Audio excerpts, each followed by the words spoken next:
പാലക്കാട് മുൻ MLA ആയിട്ടുള്ള ഷോഫി പറമ്പിൽ ആ നാട്ടിലെ ജനങ്ങൾക്ക് വേണ്ടി യാത്രാ സൗകര്യം പോലും വേണ്ട വിധേന ചെയ്തിരുന്നില്ല എന്ന് ബോധ്യപ്പെടുകയാണ്. വെറുതെ അല്ല, ഇപ്പോൾ അടിമയെ അവിടെ കൊണ്ട് നിർത്തി ജയിപ്പിച്ചല്ലോ. അടിമ MLA ആയിട്ടുള്ള രാഹുൽ മാങ്കൂട്ടം കഴിഞ്ഞ ദിവസം ഗതാഗത വകുപ്പ് മന്ത്രി KB ഗണേഷ് കുമാർ ജില്ലയിലെത്തിയ സന്ദർഭത്തിൽ നേരത്തെ പത്തനാപുരത്ത് പോയി വലിയ വെല്ലുവിളിയൊക്കെ നടത്തിയിരുന്നതാണ്.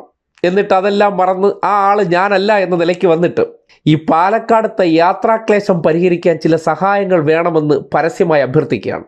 ആ അഭ്യർത്ഥന എന്താണ് തെളിയിക്കുന്നതെന്ന് നിങ്ങൾ മനസ്സിലാക്കുക. ഇത്രയും രൂക്ഷമായ ഗതാഗത പ്രശ്നം അവിടെ ഉണ്ടായിട്ട് ഇതുവരെ ഷോഫിക്കയ്ക്ക് സെൽഫി എടുക്കലല്ലാതെ മറ്റൊരു പണിയും ചെയ്തിരുന്നില്ല എന്നതിൻ്റെ തെളിവാണ് അവിടെ കൊണ്ടുവന്നിപ്പോൾ സബ്സ്റ്റിറ്റ്യൂട്ട് പോലെ നിർത്തിയിരിക്കുന്ന അടിമയുടെ വാക്കുകളിൽ നിന്ന് വെളിവാകുന്നത്. പാലക്കാടിൻ്റെതായ ആവശ്യങ്ങൾ അദ്ദേഹത്തോട് പറയുവാൻ ആഗ്രഹിക്കുന്നു. അതിൽ ചിലത് അദ്ദേഹത്തിന് പ്രത്യക്ഷമായി ഇടപെടാൻ കഴിയുന്നു, ചിലത് അദ്ദേഹത്തിന്റെ ഒരു മിനിസ്റ്റർ കപ്പാസിറ്റിയിൽ മറ്റേ ചില വകുപ്പുകൾ കൂടി ഇടപെടുന്നതാണെങ്കിൽ ഒരു മിനിസ്റ്റർ എന്നൊക്കെ അദ്ദേഹത്തിന്റെ കപ്പാസിറ്റിയിൽ ഇടപെടുന്ന വിഷയങ്ങളാണ്. എന്നാൽ അടിസ്ഥാനപരമായി ഇവിടുത്തെ ശുചിമുറിയുമായി ബന്ധപ്പെട്ട വിഷയം, ഇത്ര മനോഹരമായൊരു ടെർമിനലിന്റെ ശുചിമുറി ഇപ്പോഴും പ്രവർത്തന സജ്ജമായിട്ടില്ല എന്ന് പറയുന്നത് ഇവിടെ വരുന്ന മുഴുവൻ യാത്രികർക്ക് അതൊരു വലിയ അസൗകര്യമാണ്. അപ്പൊ അത് പൂർത്തീകരിക്കാൻ അതോടൊപ്പം തന്നെ പാലക്കാട് നമുക്ക് എല്ലാവർക്കും അറിയാം, ധാരാളം മധ്യ സംസ്ഥാനത്ത് ജോലി ചെയ്യുന്ന ആളുകളും പഠിക്കാൻ പോകുന്ന ആളുകളും ഒരു ധാരാളം ഇൻഡസ്ട്രികൾ അന്യ സംസ്ഥാന ബസ്സിൽ തുടങ്ങുന്ന ഒരു സമയമാണ്. ധാരാളം പുതിയ പ്രോജക്റ്റുകൾ വെച്ചു. അപ്പൊ അങ്ങയുടെ ഒരു പ്രത്യേകമായ ഇടപെടൽ ഉണ്ടായെങ്കിൽ ബാംഗ്ലൂരിലേക്കും ചെന്നൈയിലേക്കും പാലക്കാട് ഒരു ബസ് അനുവദിച്ചാൽ ഏറ്റവും ലാഭകരമായി കേരളത്തിൽ സർവീസ് ചെയ്യുന്ന ഇൻഡസ്ട്രിയൽ ബസ്സുകളായി ആ ബസ്സുകൾ മാറും. അദ്ദേഹത്തിന് അങ്ങയുടെ ഒരു പ്രത്യേകമായിട്ടുള്ള ഇടപെടൽ ആ വിഷയത്തിൽ ഉണ്ടാകണമെന്ന് അഭ്യർത്ഥിക്കുന്നു. അതുപോലെ തന്നെ നമ്മുടെ മൈസൂരിൽ സർവീസ് ആരംഭിച്ചു അദ്ദേഹം ആരംഭിക്കുകയാണ്. അദ്ദേഹം പറഞ്ഞുകൊണ്ടാണ് ഞങ്ങൾ മൈസൂർ സർവീസ് ആരംഭിക്കണമെന്ന് അദ്ദേഹം പറഞ്ഞു. അതുകൊണ്ട് അത് എന്റെ ആവശ്യമായിട്ട് ഓൾറെഡി പാലക്കാടിന്റെ ആവശ്യം അംഗീകരിച്ചു. അപ്പൊ മൈസൂരിലേക്ക് അത് ഒരു ഔദ്യത്തിന്റെ ഭാഗമായിട്ടാണ് ഞാനായിട്ട് ഇതിന്റെ ആവശ്യമാണ്. അദ്ദേഹം സ്വകാര്യ സംഭാഷണത്തിൽ മൈസൂരിലേക്ക് പുതിയ ബസ് വരുന്നുണ്ടെന്ന് പറഞ്ഞു. എന്തായാലും അത് ഔപചാരികമായി ആവശ്യമായി അങ്ങോട്ട് അഭ്യർത്ഥിക്കുവാൻ ആഗ്രഹിക്കുകയാണ്. മൈസൂരിലേക്കും ബാംഗ്ലൂരിലേക്കും ചെന്നൈയിലേക്കും. അതുപോലെ തന്നെ നമ്മുടെ മെഡിക്കൽ കോളേജ് ധാരാളം സാധാരണക്കാരായിട്ടുള്ള മനുഷ്യന്മാർ എത്തുന്ന ഒരു കേന്ദ്രമാണ്. അപ്പോ ഒരു ദിവസം തിരക്കുള്ള ദിവസങ്ങളിൽ 1000 ഔട്ട് പേഷ്യൻസ് വരെ ഒരു ദിവസം വരുന്ന ഒരു ചികിത്സാ കേന്ദ്രമാണ് പാലക്കാട് മെഡിക്കൽ കോളേജ്.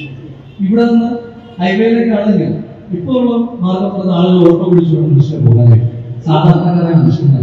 അപ്പൊ അങ്ങേക്ക് അത്തരം വിഷയങ്ങൾ വളരെ ആർദ്രതയുള്ള ഇടപെടൽ നടത്തുന്ന ഒരാളെന്ന നിലയിൽ ഈ മെഡിക്കൽ കോളേജിലേക്ക് സ്പെഷ്യൽ ഷട്ടിൽ സർവീസുകൾ ആരംഭിച്ചാൽ ഈ നാട്ടിലെ മുഴുവൻ മനുഷ്യന്മാർ അതിന്റെ വലിയ രീതിയിലുള്ള ഗുണമുണ്ടാകുമെന്ന് എന്നോട് ശ്രദ്ധയിൽപ്പെടുത്താൻ ആഗ്രഹിക്കുന്നു. ബാക്കി കുറച്ചധികം ആവശ്യങ്ങൾ ശബ്ദിക്കാൻ പറയുന്നില്ല, ഞാൻ എഴുതി കുറെ ആവശ്യങ്ങൾ അദ്ദേഹത്തിന് കൊടുക്കും.